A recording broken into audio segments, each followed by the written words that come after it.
女性に集団暴行を加え殺害してしまった4人の男たち。彼らを激怒させたのは女性がひた隠しにしていたある秘密だったんです。2002年10月3日、アメリカカリフォルニア州ニューアーク、22歳の青年デビッドは自宅に一人の女性を呼び出しました。ブロンドの髪を長く伸ばしたその美しい女性はオリビア。一月前にパーティーで出会った彼らはいわゆるセフレの関係。複数人で行為に及ぶことが多かったデビッドはその日も3人の男友達を呼んでいました。ただこの日のその場所には彼らが今から体を交えるとは到底思えない邪悪なムードが漂っていたんです。俺たちを騙したな。口々にオリビアを罵り暴行を加える男たち。その最中デビッドは吐き捨てるようにして言いました。まさかお前が男だったなんてな。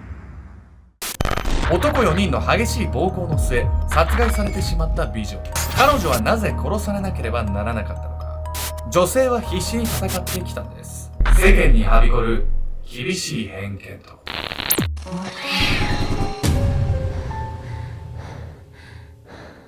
おさすけんちゃんです。やみめこです。私さ、最近池のあるね公園に行ったんだけど、すごいね綺麗な景色を見る術をね見つけちゃったの。何かっていうと、池を太陽と自分で挟むの。ウユニ塩湖だね。そう知らないけどさ、まあでもウユニ塩湖も太陽が反射して綺麗じゃない。で、湖に太陽が反射すると水面が揺れてるから、どんなイルミネーションよりも、これ冗談抜きよ、どんなイルミネーションよりキラキラキラキラってなってて、いいよね。そうすっごい綺麗なのって話。てかいきなり池だったのになんで湖に？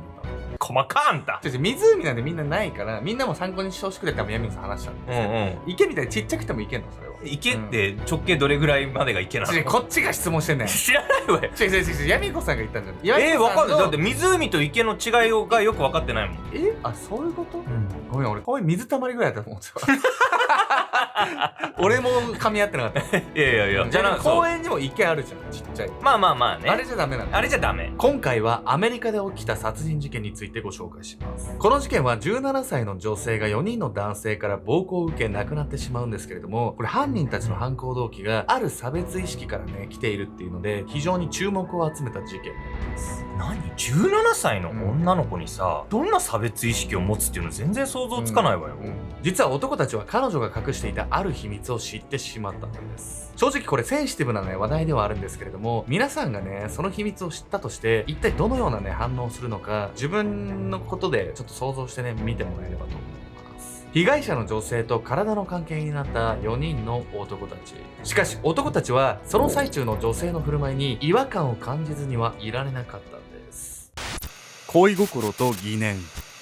2002年9月上旬、アメリカカリフォルニア州ニューアーク、22歳の青年デビッドは自宅で開いたパーティーの終わりがけ、一人の女性に声をかけました。なあオリビア、今夜俺たちとどう？デビッドの隣には友人のジョン、アーロン、シモンの姿が。そして彼らが声をかけたのはパーティー参加者の中でも目立って美人だった女性オリビア。デビッドたち4人はその後マリファナを吸いながら彼女との行為を楽しんだんです。オリビアは本当に可愛いな。複数人のプレイという肉欲に任せた行為に及びながらも本気でオリビアに恋心を抱いていました。絶世の美女であるオリビアと体を交えた後、その余韻に浸っていた男たち。しかし彼らのうちの最年少のシモンだけはどこか怪げそうに考え事をしていたんです。そしてシモンは浮かれ気分の3人に向けて唐突にこう言いました。オリビアって本当は男なんじゃないか？実はオリビアはその日の行為中全て手や口を使って男たちを満足させていました。彼女は生理中なのと言い、自分の大事な部分には一度も触らせなかったんです。とはいえ生理中の女性が下着を脱ぐのを嫌がるのは自然なこと。3人の男はシモンの話を変なこと言うなよと笑い飛ばしました。確かに難しい問題。もしオリビアが本当に男だったら、騙されたってなっちゃいそうよね。それはそうですよね。そしてオリビアはこの後もねデビッドと関係を持ち続け、さすがにね隠し通すっていうのが難しくなってくるんです。パーティーから数日後、すっかりオリビアを気に入っていたデビッドはまた彼女を呼び出しました。この間は無理だったけど今日こそは。そう期待を募らせたデビッドはオリビアの下半身へそっと手を伸ばします。しかしそこはダメ。パーティーの日と同じようにその日もデビッドの手を押しのけたオリビア。彼女のその振る舞いからデビッドは先日のシモンの言葉を頭によぎらせるんです。もしかしてオリビアマジで男なのか。その日以来デビッドたち友人グループはオリビアの性別について疑念を深めていきました。そして1ヶ月後、真相を確かめるべく名乗り出たのがデビッドとオリビアの共通の女友達であるニコール。デビッドの家にオリビアを呼び出した彼女はいきなりこう促したんです。オリビア、今すぐ服を脱いで女性であることを証明しろと詰め寄られたオリビアは困惑し、ニコールの要求を拒否。しかしどうしてもオリビアの本当の性別を知りたかったニコールは力ずくで彼女の服を剥ぎ取ろうとするんです。すると、やめて！オリビアに突然突き飛ばされ、ニコールは思わず目を丸くしました。同じ女性のニコールと比べても小柄で華奢に見えるオリビア。彼女の腕力はその体からは想像できないほど強かったんです。その後、何が何でも性別を明かそうとはしないオリビアはその場にいた男たちと揉み合いになりますが、負けずに彼らを殴り飛ばします。結局その日、オリビアの性別が明かされることはありませんでしたが、その場のほぼ全員がもはや彼女を女性らとは思えなくなっていました。結局さ、性別は分からずじまいだけど、ほぼ男って確定してるようなもんよね。もう、男の集団をまとめて殴り飛ばしちゃう女性なんてそうそういないわよ。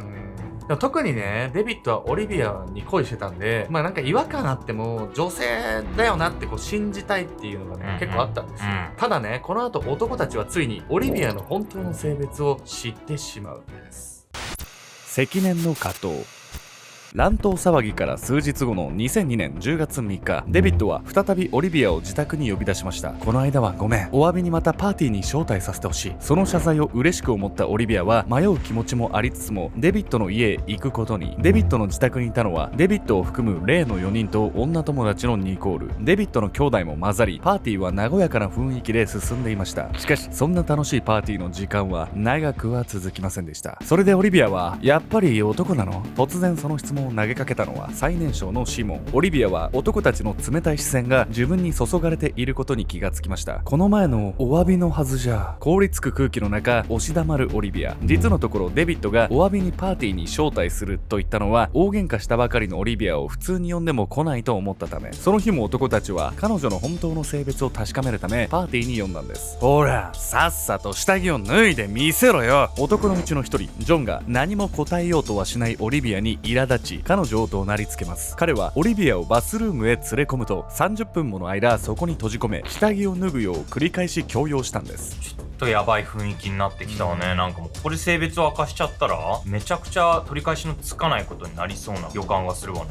彼女もね、隠し通そうとはしてたんですけれども、しかしね、オリビアが一つ致命的なミスを犯してしまったんです。バスルームでオリビアとジョンが言い争う中、リビングでは漏れ聞こえてくるその声を男たちがただ黙って聞いていました。そんな中、ふと口を開いたのはデビッドの兄。俺も気になってたんだよ。実はこの前オリビアとやったから。その場にいるほぼ全員がオリビアと関係を持っていることを思えば、彼の発言はさして気になるものでもないように思います。しかし一人だけその言葉を聞いて怒りに震えている人物がいました。その人物とは女友達のニコール。実は彼女はデビッドの兄の恋人なんです。デビッドの兄はその場の雰囲気でオリビアとの関係についてつい口を滑らせてしまったのかもしれません。激怒したニコールはジョンとオリビアが言い争っているバスルームへ突入。見せなさいよ。そう言って強引にオリビアの足を開こうとするんです。ちょっと何するの。必死に抵抗するオリビア。そして次の瞬間、ニコールは確信めいた様子で言いました。こいつ正真正銘の男だわ。ニコールはオリビアともみ合いになる中、確かに彼女の股間に触れました。そう、オリビアはトランスジェンダーでした。彼女は過去のトラウマから周囲にはそのことを絶対に知られたくなかったんです。1985年2月24日、病院で産声を上げた乳児の名前は J。 後にオリビアと名乗るようになるその子は確かに男児として生を受けました。しかしまだ幼くして自身の性別に違和感を抱いていた少年 J は周囲と同じように男として振る舞うことができず、男のくせになよなよしてんじゃねえよ。クラスメートたちからいじめを受けるようになってしまった J。 彼は男子トイレに入ることにも抵抗があり、次第に不登校に。男として生きてた時代に辛い経験をしてたからこそ、やっぱりもう本当の性別を打ち明けることにめちゃくちゃ抵抗を覚えてたわけね。最近はね、性の多様性ってこう広く受け入れられつつあるじゃないですか。ただね、やっぱりこう未だにオリビアみたいにね、こう性自認がね、他と違うことによって苦しむ人っていうのはまだまだいるんです。というわけで本日のメトラキーワード、トランスジェンダーの差別問題について。LGBT の認識が浸透した現代社会にもトランスジェンダーに対する差別は根強く存在します。2018年に日本の NPO 法人リビットが行った調査では、トランスジェンダー95名のうち 87.4% が性自認を理由に就職に難があったと回答。2022年には会社で性差別を受けたトランスジェンダーがうつ病を発症し、労災認定が下りた事例も。トランスジェンダーの中でも特に被害を受けやすいのは性自認が女性の場合。2020年から2021年の統計では、世界中で殺害されたトランスジェンダー375名のうち 96% がトランス女性という結果が出ました。トランス女性は男性とトラブルになりやすく、相手の力が強い分暴力事件に発展しやすいと考えられているんです。学校でのいじめの問題もあり、長く性自認について悩んできた J。 彼は14歳を迎えた頃、母親と姉に意を決して告げました。僕は自分を女の子みたいに感じるんだ。家族は驚きながらも J の告白を受け入れました。その日から J は自身をオリビアと名乗り、髪を長く伸ばすようにホルモン治療と性転換手術も計画し、心身ともに女性になろうとしたんです。せっかくね、自分らしく生きようって決めて突き進もうとしてたタイミングでデビットたちの問題にぶち当たっちゃったわけね。そうなんです。そしてオリビアが性別を隠していたことは、彼らのね、怒りを買い、取り返しのつかない事態へ発展するんです。裏切られた恋。2002年10月3日、オリビアの股間に触れた女友達のニコールは、その場にいた全員に聞こえるように大声で言いました。こいつ男だわ。オリビアはその場を逃げ出そうとしますが、集まっていた男たちの誰もが怒りをあらわに彼女を取り囲み殴りつけます。そんな中、一人呆然と立ち尽くし、その他の男たちとはまた違う表情を浮かべていたデビット。最初に少し説明したように、デビットは体目的ではなく本気でオリビアに恋をしていました。彼はオリビアの性別を疑いながらも、本当は女性であってほしいと願っていたんです。本当に君は男なのか。デビットの顔に浮かんだのは怒りではなく悲しみ。そしてオリビアは何も答えようとはしません。その反応こそが明確な答えでした。そんな、違う、俺はゲイじゃない。その目に涙を浮かべ声を張り上げたデビット。彼は吐き気を覚え、慌ててトイレへ駆け込んだ。そしてしばらくするとデビットは涙を拭い、何か決心したように立ち上がった。彼はリビングへ戻ると、男たちから暴行を受けているオリビアの元へ向かった。デビットはその手に持っていた缶詰で思い切りオリビアの頭を殴りつけた。あまりに強く叩きつけられた缶詰はその勢いで変形してしまっていた。絶対に許さねえ。デビットは缶詰を放り捨てると、次はキッチンからフライパンを持ち出した。やめて、お願い、ごめんなさいって言ったでしょ。あんなに好きだったオリビアの涙ながらの懇願もデビットにはもはや届かない。デビットは彼女の頭をめがけ、握りしめたフライパンを思い切り振り下ろした。デビットは完全に頭に血が上っちゃってさ、敵むき出しじゃないこれ。デビットはね、本気でオリビアが好きだったからこそ反動が大きかったのかなとは思いますね。デビットから暴行を受けた後、頭から血を流しソファーへへたれ込んだオリビア。女友達のニコールやデビットの兄弟たちは血まみれの彼女の姿に恐怖し、家を飛び出していきました。ソファーから降りろ。ソファーに血が付着するのを嫌ったデビットはオリビアにそう命じます。よろよろとソファーから降り、床に横たわったオリビア。その様子を見ていた友人ジョーは彼女の頭をつかみ、思い切り壁に叩きつけました。たとえ満身創痍の状態になっても、トランス女性だと知らずに体を交えた男たちは決してオリビアを許すことができませんでした。その後、4人の男たちはオリビアの手足を縛り、布団に包んだ状態でガレージへ運びます。そしてガレージの中でジョンがオリビアを考察。遺体をピックアップトラックに乗せ4時間の距離を走り、カリフォルニア州エルドラド郡の国有林に遺棄したんです。まあね、オリビアが感じてきたこの苦悩をね、男たちがどうにか知る機会があれば、彼女がこの性別を隠したがってたっていう行為自体も理解できたかもしれないわよね。そうですよね。そしてこのオリビアっていうのは、死してなおトランスジェンダーであることを理由に差別を受けるんです。事件の翌日の10月5日、オリビアの帰りが遅いことを心配した母親が警察に連絡すると、話を聞いた警察はあろうことか特に捜査しようとはしませんでした。お子さんの帰りが遅い？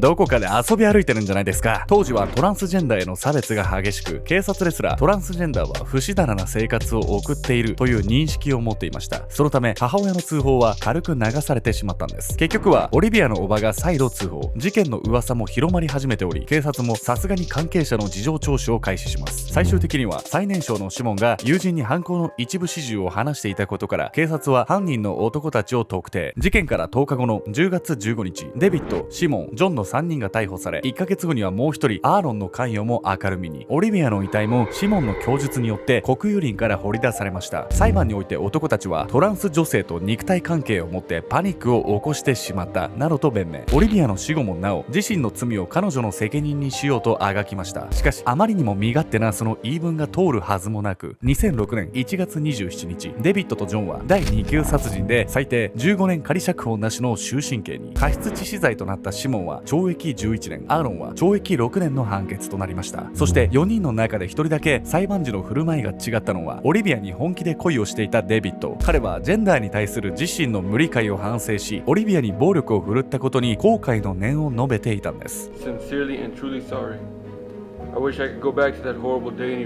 性別の不一致に悩み、秘密を抱えながらも前向きに生きようとしていたオリビア。性の多様性が認められるようになった現代でも、彼女のように性自認に悩み、差別に怯える人は世界中に溢れています。もしあなたがオリビアのように性別の不一致に悩んでいたら、どのような生き方を選びますか？